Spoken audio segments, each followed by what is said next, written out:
कि आपका लेना चाहता हूँ नंबर, तो ये लेना चाहता हूँ डाल देंगे, नंबरवा काट देंगे।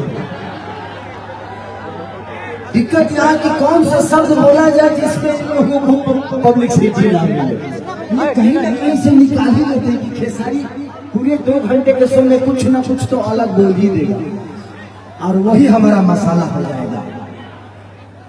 जिंदगी में एक और चीज देखो, ईश्वर करे कि आपके सब्सक्राइबर सब लोगों के बढ़े, बट जब भोजपुरी भाषा की बात आए ना, अभी में बड़ा ट्रोल हो रहा था, अभी में बड़ा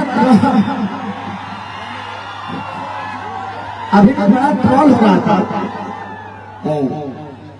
तो एक दिलजीत दोसांझ जी बड़े लीजेंड कलाकार है, पंजाब के बहुत बड़े सिंगर हैं, बहुत अच्छे इंसान हैं। तो मेरा मुंबई शहर का एक कार्यक्रम हुआ जिसमें 3 लाख से ज्यादा लोग आ गए थे, बहुत ज्यादा भीड़ थी।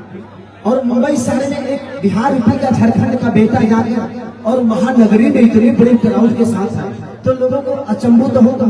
तो मैंने एक ट्वीट कर दिया, मैं सिर्फ इसलिए किया था, मेरा इंटेंशन दिलजीत दोसांझ जी को ठेस पहुंचाना नहीं पंजाब के लोगों को ठेस पहुंचाना।